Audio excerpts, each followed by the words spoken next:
মিষ্টি কুমড়া তো অনেকভাবেই খেয়েছেন, অনেকে মাছ শুটকি ভাজি মানে অনেকভাবেই খেয়েছেন, কিন্তু এভাবে কি কখনো খেয়েছেন?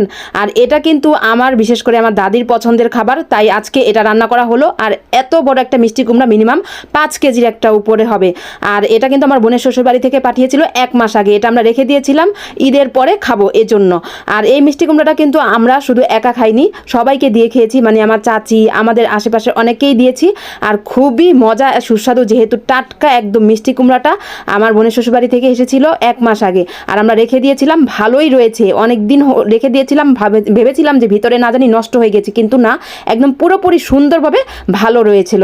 তো এদিকে চুলাও ধরিয়ে ফেলেছে, আর আমি পাতিলে একটু কাদা মেখে দিয়ে রেখেছিলাম রোদ্রের মধ্যে। আর এখানে কিন্তু এই রোদ ওঠে, এই ছায়া পড়ে যায়। যাই হোক, প্রথমে আমি পেঁয়াজের সাথে আস্ত এলাচি, দারচিনি, তেজপাতা, গোলমরিচ সব কিছু দিয়ে তারপর পেঁয়াজগুলো যখন একটু হালকা বাদামি হবে তখন কিন্তু বাকি সব মশলা দিয়ে দিব।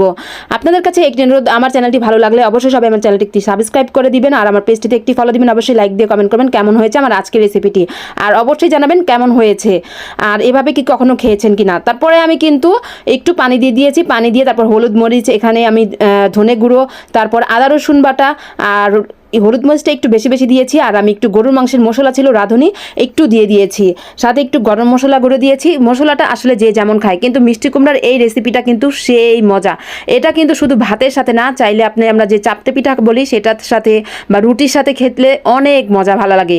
তারপরে এখানে এই তো আমি মশলাটা ভালো করে কষিয়ে নিয়েছি, যতক্ষণ না ওপরে তেল ভেসে উঠেছে ততক্ষণ কিন্তু অপেক্ষা করছিলাম। আর আমি মশলা কিন্তু অনেকক্ষণ কষিয়ে নিয়েছি। তারপর আমি গরুর যে হাড্ডি সেটা দিয়ে দিয়েছি, আর গরুর হাড্ডি সম্পূর্ণটাই আমি হাড্ডি নিয়েছি। অনেকে আছে মাংস নেয়, আমরাও কিন্তু মাংস নেই, এখানে হাড্ডির সাথে অনেক মাংস আছে, দুটো মিলে ঝিলেই রান্না করেছি। আর এটা কিন্তু বিশেষ করে মিষ্টি কুমড়াটা অনেকেই অপছন্দ করে, কিন্তু আমারও কিন্তু মিষ্টি কুমড়াটা তেমন পছন্দ না, কিন্তু এটা কিন্তু অনেক ভালো লাগে। এটাতে যেহেতু মিষ্টি কুমড়ার সাথে একটু গরুর টাটকা গরু যে আমরা কোরবানির গরুর হাড্ডিগুটি দিয়েছি, যাই হোক মাংসের সাথে আছে, সব মিলে জিলে সেই স্বাদ হয়েছে। আর এটা বাসি যখন হয় তখন কিন্তু আরও বেশি মজা। তারপর আমি কিন্তু মাংসটা আরও ভালো করে কষিয়ে নিয়ে তারপর আমি মিষ্টি কুমড়াটা দিয়েছি। মিষ্টি কুমড়াটা দিয়ে ভালো করে কষিয়ে নিব, আর বেশি নাড়াচাড়া করা যাবে না, যেহেতু মিষ্টি কুমড়াটা কিন্তু সেদ্ধ হতে বেশি সময় লাগে না। একদম হালকা পাতলা নেড়ে চেড়ে দিয়ে ঢেকে দিয়েছি, আর বেশি কষিয়ে নিয়েছি বেশিক্ষণ, কারণ হাড্ডিটা কিন্তু একটু কষিয়ে নিলে বেশি ভালো হয়। আর হাড্ডিটা বেশি কষিয়ে নিয়েছি, মিষ্টি কুমড়াটা দেওয়ারও বেশি কষানো যাবে না। আর আমাদের মিষ্টি কুমড়ার পরিমাণটা একটু বেশি হয়ে গেছে, তাই পরে আমি আরও কয়েক টুকরা মিষ্টি কুমড়া কেটে দিয়েছিলাম। তারপরে একটু পানি দিয়েছি, পানিটা কিন্তু একেবারে আমরা যে মাংস রান্না করি সেই পরিমাণ পানি দেওয়া যাবে না, একটু কম কম পানি দিতে হবে, কারণ মিষ্টি কুমড়াটা সিদ্ধ হতে সময় যেহেতু কম লাগবে আর খুব তাড়াতাড়ি হয়ে যাবে, তাই পানিটা খুব কম দিলেও চলবে।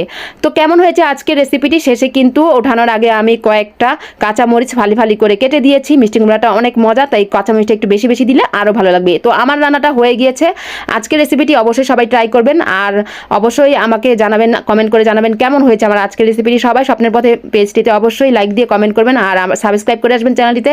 সবাই ভালো থাকবেন, আল্লাহ হাফেজ।